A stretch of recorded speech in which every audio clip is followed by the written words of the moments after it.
Hello दोस्तों, मैं आशीष शर्मा आप सभी का स्वागत करता हूँ आपके अपने यूट्यूब चैनल स्टडी वे में।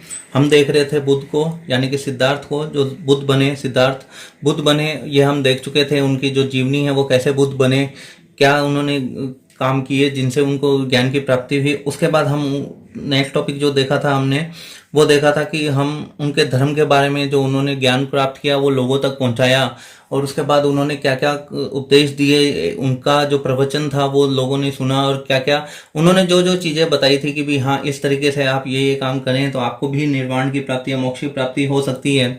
उसके बाद हम इसको देखते हैं कि संघ, जो हमारे इसमें तीसरा पार्ट रहता है, वो रहता है संघ का। संघ का मतलब आप ये समझिए संगठन की। जब लोग बौद्ध धर्म में आने लगे तो इसको प्रचार प्रसार करने की आवश्यकता हुई। तो ये प्रचार प्रसार करने के लिए जहाँ पे भी आपको प्रचार प्रसार करना है तो आपको कुछ नियम बनाने पड़ेंगे, कुछ चीज़ें करनी पड़ेगी। तो ये सारी चीज़ें जो हैं ये हम देख रहे हैं कि संघ में कि कैसे उन्होंने संगठन बनाया और कैसे उन्होंने काम किया। तो आइए शुरू करते हैं संघ टॉपिक जो है आज का वो। तो अब हम देखते हैं कि बुद्ध ने संघ बनाया, बुद्ध ज्ञान प्राप्त कर चुके हैं, बुद्ध उपदेश दे रहे हैं, उसके बाद लोग उनसे जुड़ रहे हैं। तो लोगों की इच्छा होगी कि हम अपना जो ये चीज है, ये जो बात है, ये हम आगे बढ़ाएं। आगे अदर लोगों को पता चलना चाहिए कि हाँ ये ऐसी चीज होती है, ये चीजें हमने सीखी है, हम इसको आगे बढ़ा रहे हैं। तो उसके लिए बुद्ध ने इसको दो भागों में विभाजित किया। लोगों को जो थे दो भागों में विभाजित किया। दो भाग कौन कौन से थे? तो दो भाग, पहला था भिक्षुक। भिक्षुक कह लें या साधु कह लें, एक ही बात है कि भिक्षुक जो थे वो गृहस्थ जीवन को छोड़कर, मतलब कि वो घर परिवार को छोड़कर और बुद्ध के समस्त उपदेशों का पालन, हम 10 शील देख चुके थे, उपदेशों का पालन करते हुए 10 शील देख चुके थे। उसमें 5 जो थे वो गृहस्थ के लिए थे और बाकी सारे जो 10 के 10 थे वो बौद्ध भिक्षुओं के लिए थे। करते हुए बौद्ध धर्म का प्रचार प्रसार करना है। ये गृहस्थ नहीं हो सकते थे, बौद्ध धर्म का प्रचार प्रसार करना है। ये अपना सारा जीवन, जो अपनी सारी लाइफ है, वो इसी में कर देते थे कि हाँ हमें बौद्ध धर्म का प्रचार प्रसार करना है। अलग अलग जगह जाते थे, घर परिवार को छोड़ देते थे, कोई मतलब नहीं था इनको घर परिवार से। और जो दूसरे थे इसमें, वो आते हैं उपासक। बुद्ध ने लोगों को ये दो वर्गों में बांटा एक तरह से कि संघ में, कि जो भिक्षुक होंगे वो अपना घर परिवार समाज सबको छोड़ के सिर्फ बौद्ध धर्म का प्रचार प्रसार करेंगे। बौद्ध धर्म में क्या क्या चीजें हैं वो सारी इनको बताई जाएगी। और जो उपासक हैं, ये लोग होते हैं गृहस्थ लोग, मतलब कि घर में बैठे हुए अपनी आजीविका कमाते हुए ये सारे काम करेंगे गृहस्थ लोग। ये चीजें गृहस्थ जीवन में रहते हुए बुद्ध के उपदेशों का पालन करते हुए ये अपने जीवन व्यतीत करते थे। उपदेशों का पालन दोनों ही कर रहे हैं। आप देखिए कि उपासक भी कर रहे हैं और भिक्षुक भी कर रहे हैं। पर हम जैसे 10 शील देख चुके थे, उसमें 5 स्टार्टिंग के जो शुरू के 5 थे वो उपासक लोगों के लिए थे और जो 10 के 10 थे वो भिक्षुक लोगों के लिए थे। तो यहाँ पे थोड़ा सा डिफरेंस उन्होंने क्रिएट कर दिया कि भिक्षुक लोग जो रहेंगे वो बिल्कुल ही चरित्रवान और एक अच्छे से रहेंगे, कि लोगों को एक आइडल मिले, उसमें एक चीज मिले कि हाँ वो अपने को रोल मॉडल समझ सकें, लोग उनको भिक्षुक को रोल मॉडल समझ सके कि हाँ ये चीजें बहुत अच्छी अच्छी है। और उपासक जो है, जैसे कि घर पे बैठ गए लोग बाग पूजा कर रहे हैं, उस तरीके से लोग अपना काम कर सकते थे। तो ये दो भागों में विभाजित किया गया बुद्ध के द्वारा। इसके बाद हम देखते हैं कि यहाँ पे 4 सभाएं होती है बुद्ध की, या संगीतियां भी बोलते हैं इनको। 4 संगीतियां या 4 सभाएं होती है जो इम्पोर्टेंट रहती है। ये इम्पोर्टेंट है, इनसे क्वेश्चन बनता है कहीं पीएससी में, स्टेट पीएससी में, या आप किसी भी एग्जाम में देखें तो इनसे लगभग क्वेश्चन बन जाता है। साल 2 साल में कहीं ना कहीं ये इनको ले आते हैं। तो ये हम देखते हैं। तो सबसे पहले हम देखते हैं नंबर, कौन सा नंबर है, इसको हम कुछ पार्ट में डिवाइड कर लेते हैं। इसके बाद हम देखते हैं समय, या फिर इसको बोलते हैं कि टाइम, कौन सा टाइम पीरियड था, कहाँ पे हुआ, तो हम देखते हैं स्थान, कहाँ पे हुआ। उसके बाद जो सभाएं होती है उसमें आपको पता है कि एक प्रेसिडेंट होता है या एक अध्यक्ष होता है, तो वो अध्यक्ष कौन था, उसके बाद अध्यक्ष कौन था, और उसके बाद शासक कौन था, किस राजा के काल में, इंडिया में उस टाइम पे किस राजा का काल चल रहा था, तो किस राजा के काल में ये सारी चीजें हुई। और इसके बाद थोड़ी बहुत चीजें आ जाती है, तो वो आ जाती है विशेषताएं, आप देख लीजिए, या विवरण, जो भी चीज रहता है। तो इसमें पहला आता है, वो आता है 483 बीसी में, जब लगभग बुद्ध की मृत्यु हुई थी। तो कहाँ, राजगृह में। राजगृह, गिरिराज भी इसको बोलते हैं। तो ये राजगृह में हुई थी। यहाँ पे अध्यक्ष जो था वो था महाकश्यप। अध्यक्ष जो था वो था महाकश्यप। और किस शासन के काल में हुई थी, तो ये अजात शत्रु के शासन काल में हुई थी। ये अपन को ध्यान रखना है। ये राजे हम पढ़ेंगे, जब भी पढ़ते हैं और उसमें इंपॉर्टेंट चीजों में हम बात करेंगे तो ये दोबारा आएगी आपको। तो यहाँ पे ये ध्यान रखने वाली बात है कि 483 बीसी में राजगृह में महाकश्यप की अध्यक्षता में अजात शत्रु के शासनकाल में हुई थी। यहाँ पे क्वेश्चन आपसे पूछ सकता है कि राजगृह में जो संगीति हुई वो कौन सी थी, तो वो पहली संगीति थी।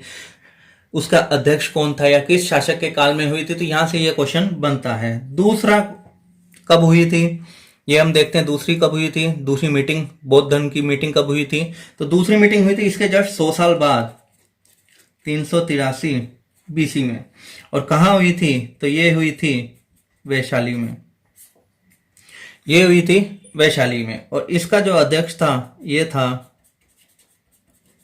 सभागामी। इसका जो अध्यक्ष था सभागामी। और कौन से राजा के टाइम पे हुई थी, तो ये काला शोक के टाइम पे हुई थी। काला शोक एक राजा था मगध का, वहां पे ये हुई थी। यहाँ पे जो विशेषताएं आती है, जो चीज आती है, जो बात इसमें इंपॉर्टेंट रहती है, वो हम देखते हैं कि यहाँ पे एक तरह से विभाजन हो गया था बौद्ध धर्म का। यहाँ पे एक तरह से विभाजन हो गया था कि लोग बाग बंट गए थे कि थोड़ी चीजें क्या है। तो एक जगह आता है स्थविर, और दूसरी जगह जो बंटते हैं वो बंटते हैं महासंघिकी। ये दो पार्ट में जो है ये डिवाइड हो जाता है स्थविर। स्थविर को एक तरह से आप मान सकते हैं स्थिरवादी, और महासंघिकी को मान सकते हैं नवीन, नए विचारों की सोच वाला। स्थिरवादी और नए विचारों की सोच वाला कि नहीं, ये चीजें अब नहीं हो सकती या ये चीजें हो सकती। स्थिरवादी जो थे वो जो बुद्ध ने बताया है एज इट इज वैसा का वैसा ही काम करना है। जैसा बुद्ध ने कहा है वही चीजें हैं, उसके अलावा कुछ नहीं है। मतलब कि ये परंपरागत कठोर नियमों को मानने वाले हैं। ये परंपरागत कठोर नियमों को मानने वाले हैं स्थिरवादी, जिनको हम कहते हैं। तो ये परंपरागत कठोर नियमों को मानने के अनुसार काम करते हैं कि हाँ, बुद्ध ने कह दिया तब से यही चला आ रहा है और अब हम इसी को हम मानेंगे। यहाँ महासंघिकी आते हैं तो यहाँ देखते हैं कि यार टाइम चेंज हो चुका है। टाइम के साथ साथ कुछ चीजें जो है वो चीजें पॉसिबल नहीं हो सकती है, या कुछ चीजें जो है वो चीजें नहीं हो सकती या हम कर नहीं सकते हैं। तो ये सारी चीजें जो रहती है इसको हटा देनी चाहिए या इसको में थोड़ा बहुत चेंज कर देना चाहिए। तो वो आते हैं नवीन में। नवीन नियम, अपने हिसाब से नियम मानने के हिसाब से कि भी हाँ यार, यहाँ पे अब ये चीज टाइम के अकॉर्डिंग ये चीज पॉसिबल नहीं है, तो हम इसको चेंज कर लेते हैं, थोड़ा सा चेंज कर लेते हैं या इसमें कुछ बदलाव कर लेते हैं, तो या नया ही ले आते हैं, इसको छोड़ देते हैं और नया ही ले आते हैं। तो ये महासंघिकी मानते थे। स्थविर या स्थिरवादी जो थे वो परंपरागत नियमों को मानने वाले थे। तो ये दो हमने देखी है। अब हम देखते हैं तीसरी, थर्ड नंबर की जो आती है। यहां पे मैं वापस लिख देता हूं, समय, स्थान, अध्यक्ष, शासक और विशेषताएं।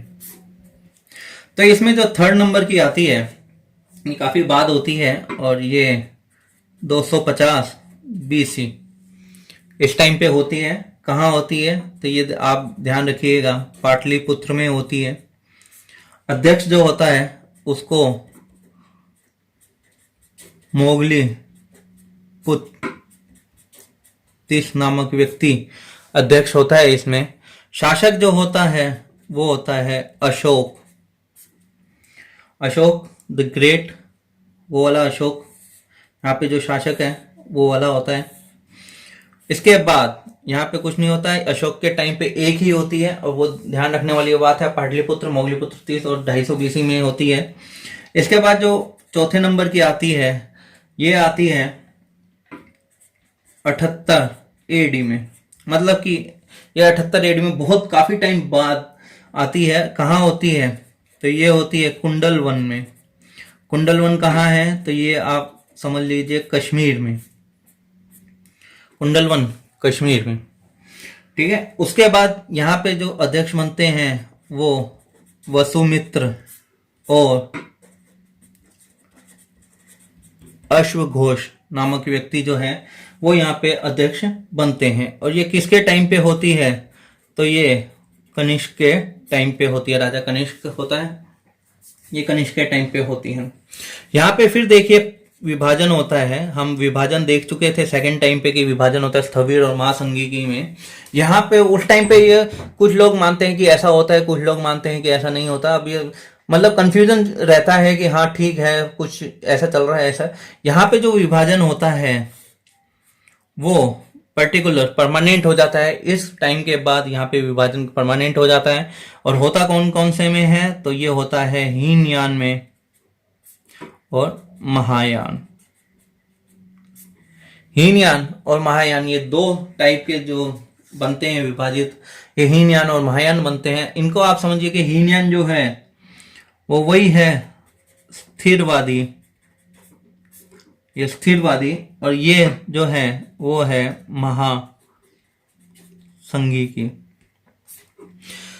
हीनयान जो है वही है स्थिरवादी के, वो मानते हैं बुद्ध ने कहा वही चलेगा। और महायान जो है कि कहते हैं टाइम बहुत चेंज हो गया है, उस टाइम पे जब बुद्ध ने कहा था उस टाइम से और आज का टाइम जो है वो बहुत चेंज हो गया है, तो आपको कुछ ना कुछ चेंज करना पड़ेगा। ये अभी भी उसी पे टिके हुए हैं। और अब ये इनका जो कंफ्यूजन था वो दूर हो जाता है कि हाँ ठीक है सब मान लेते हैं कि इस टाइम पे जो है वो सही रहता है कि हाँ चेंज होना चाहिए, और काफी सारे लोग इधर आ जाते हैं और हीनयान कुछ रहते हैं। तो ये हमने 4 इनकी सभाएं देखी है जो कि बहुत इंपॉर्टेंट रहती है 4, और इसमें से क्वेश्चन बनते हैं कि कहाँ पे हुई थी, कौन सी थी। जैसे कि आपसे पूछेगा पाटलिपुत्र में होने वाली बौद्ध संगीति कौन से नंबर की थी, या उसका अध्यक्ष कौन था, उसका शासक कौन था, राजा कौन था, ये सारी चीजें हमें याद रखने हैं, ये इंपॉर्टेंट रहती है। इसके बाद जो हम देखते हैं नेक्स्ट टॉपिक वो देखते हैं बुद्ध के जीवन से संबंधित कुछ प्रतीक चिन्ह बनाए गए हैं, माने गए हैं। बुद्ध के जीवन से संबंधित बौद्ध धर्म के, आप यूं समझ लीजिए बौद्ध धर्म के प्रतीक, कुछ प्रतीक माने गए हैं कि उनसे रिलेटेड, कि बौद्ध धर्म के प्रतीक हैं कि यार यहां से क्या हमें पता चलता है। तो बुद्ध का जो जन्म हुआ था, जन्म का प्रतीक बौद्ध धर्म में क्या माना गया है तो जन्म का प्रतीक माना गया है कमल एवं सांड। कमल एवं सांड से बौद्ध धर्म में क्या माना जाता है कि बुद्ध के जन्म से रिलेटेड माना जाता है। उसके बाद सेकंड आता है गृह त्याग। जब उन्होंने घर छोड़ा तो वो कहाँ पे गए थे, घोड़े पे गए थे वो, तो इसलिए गृह त्याग घोड़े से रिलेटेड माना जाता है। अच्छा, अब इनको ज्ञान की प्राप्ति हुई, आप देखें तो ज्ञान की प्राप्ति कहाँ हुई, पीपल के पेड़ के नीचे। तो पीपल का पेड़ जो है वो ज्ञान की प्राप्ति से रिलेटेड माना जाता है, इसको बोधि वृक्ष भी कहा गया है। इसके बाद जब इनको मोक्ष प्राप्त हुआ, निर्वाण की प्राप्ति हुई, तो वो किससे, वो पद चिन्ह से, कि भी ये इस जीवन से चले गए हैं, तो इसलिए पद चिन्ह से इनको बताया गया है। और जो मृत्यु है इनकी, मृत्यु को स्तूप से बताया गया है कि स्तूप बनाए गए हैं इनके, कुछ बॉडी पार्ट्स के अंदर कहते हैं कि कुछ बॉडी पार्ट्स लेके इन्होंने स्तूप का निर्माण किया था लोगों ने, तो ये स्तूप जो है वो इनकी मृत्यु से रिलेटेड माना जाता है। तो ये था बुद्ध जो हम पूरा देख चुके हैं, उसका संघ ये भी हम देख चुके हैं। बुद्ध से हम पूरा देख चुके हैं कि क्या चीजें रहती हैं। बुद्ध का इंट्रो देख चुके हैं कि वो सिद्धार्थ थे, सिद्धार्थ से बुद्ध कैसे बने ये हम देख चुके हैं। उसके बाद उन्होंने क्या क्या धर्म चलाए, जो धर्म चलाए उसमें क्या क्या मेन इंपॉर्टेंट बातें थी, वो क्या क्या चीजें थी, वो सब हमने देखी। और उसके बाद उन चीजों को कैसे अप्लाई किया, कैसे कर सकते थे, तो ये हमने देखा कि भिक्षुक, उपासक, चार संगीतियां देखी और बुद्ध के जीवन से संबंधित हमने कुछ चीजें देखी जो इंपॉर्टेंट रहती है। यहाँ पे कुछ क्वेश्चंस बनते हैं जैसे कि कमल एवं सांड संबंधित है तो बुद्ध के जन्म से संबंधित है, इस तरीके से ये क्वेश्चंस बनते हैं। तो ये अपन सारा कुछ देख चुके हैं। तो आज का सेशन यहीं पे ख़त्म करते हैं, मिलते हैं नेक्स्ट सेशन में। अगर आपको ये वीडियो अच्छा लगा हो तो प्लीज़ लाइक करें, शेयर करें और सब्सक्राइब करें मेरे चैनल को। Thank you.